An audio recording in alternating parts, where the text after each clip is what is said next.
अमरावतीत ITI कॉलेजमध्ये घडलेल्या धक्कादायक प्रकरणाने शिक्षण क्षेत्रात खळबळी उडाली आहे। विनायक कांडलकर या व्यक्तीने कॉलेजच्या परिसरात अश्लील कृत्य केल्याचा आणि संस्थेचे वातावरण बिघडून तिथे दारूचा अड्डा बनवल्याचा गंभीर आरोप समोर आला आहे। विदर्भ सिटी न्यूजच्या प्रतिनिधी अर्चना यांनी घटनास्थळी भेट दिली असता हा संपूर्ण प्रकार उघडकीस आला।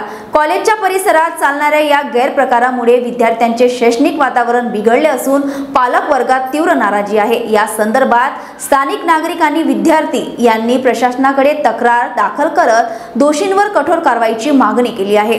संबंधित घटनेमुळे कॉलेजच्या प्रतिमेला मोठा धक्का बसला असून शिक्षण संस्थेत अशा गैरवर्तनाला कधीही स्थान देण्यात येणार नाही असे स्पष्ट करण्यात आले आहे।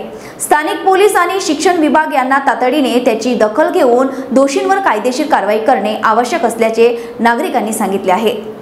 सांगा तुमचं नाव काय असेल? माझं पूर्ण नाव संजय कवडूजी बोरकर। आणि तुमच्या इथं विनायक कांडलकर कोण आहे? विनायक कांडलकर आणि तिथं ड्रॉसमॅन मेकॅनिकलला इन्स्ट्रक्टर आहे। त्याच्याविषयी आम्हाला थोडी माहिती भेटली म्हणून आम्ही तुमच्यापर्यंत आलो। काय सांगाल? त्यांचे व्हिडिओ वगैरे आमच्याकडे आहे, पूर्ण डिटेल्स आहे, बट त्यांचे जे व्यवहार आहे, आता तुमच्या स्कूलमध्ये लेडीज वगैरे आहेत आणि तुम्ही त्यांना हे सर्व म्हणजे पाहताना सुद्धा तुम्ही काही करत नाही, याच्यावर काय नाही? तर आम्ही नियमानुसार सर्व कार्यवाही केलेली आहे। याच्या अगोदर सुद्धा अशा आमच्या माझ्याकडे प्रकरण आलेले होते। एक वेळेस ते कलेक्टरचे हे लोक आले होते, त्यावेळेस त्यांची कार इथं होती, ठेवली होती गेटवर वगैरे।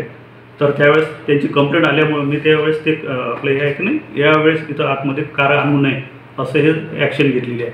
आणि ज्यावेळेस आमच्याकडे ते त्यावेळेस आम्ही वरिष्ठांना कळवत असतो। अश्लील कामं करतात ते, हे आम्हाला तर ऑफिशियली ते माहीत नाही, ते काय हे करतात। आमच्याकडे सिक्युरिटीवाले असतात, सिक्युरिटीवाल्यांना आम्ही गाईडलाईन दिलेली असतात, आमच्या प्रिमायसेसमध्ये राहतात।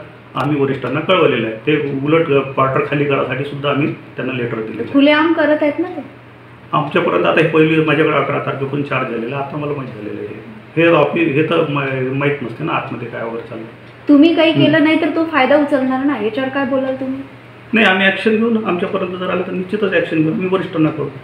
मुलींना घेऊन हॉटेलवर जाणं किंवा रूम मध्ये घेऊन हे आता आम्हाला पहिली वेळेस माहिती पडलं आणि आम्ही त्याच्यावर बेकार त्याच्या रूम मध्ये काही मिळते, ॲक्शन घेऊ, निश्चितच ॲक्शन घेऊ, वरिष्ठांना कळवू। त्याच्यावर काय करायचं आता तुम्हाला? आम्ही वरिष्ठांना कळवू। जर आमच्याकडे लेखी जर कंप्लेंट येत असेल, आम्हाला लेखी काय वारंवार तो हे करत राहिला, लेखी जर पोलिसांना सुद्धा मॅडमने हे केलेलं आहे वगैरे, इन्फॉर्म केलेलं आहे। मी सुद्धा वरिष्ठ कार्यालयाला सुद्धा कळवलेलं आहे। आमच्यापर्यंत जर आलं तर निश्चितच आम्ही कार्यवाही करू। तुमच्यापर्यंत आलेलं आहे ना सर? हो ना, निश्चितच। तुम्हाला सर्व माहित असून तुम्ही गप्पा नाही, गप्पा नाही ना, लेखी आलं तर निश्चितच कार्यवाही करू। वरिष्ठांना कळवू। आम्हाला म्हणजे हे ते आहे की आम्हाला वरिष्ठांना कळवावं लागतं। फायनल अथॉरिटी आमची वरिष्ठ कार्यालय असते। आम्ही फक्त त्यांना समज देणे, लेखी हे करणे, पत्रव्यवहार करणे, मेमो देणे असे काम करू शकतो आम्ही। आणि याच्या अगोदर सुद्धा त्यांना हे सांगितलेलं आहे वगैरे।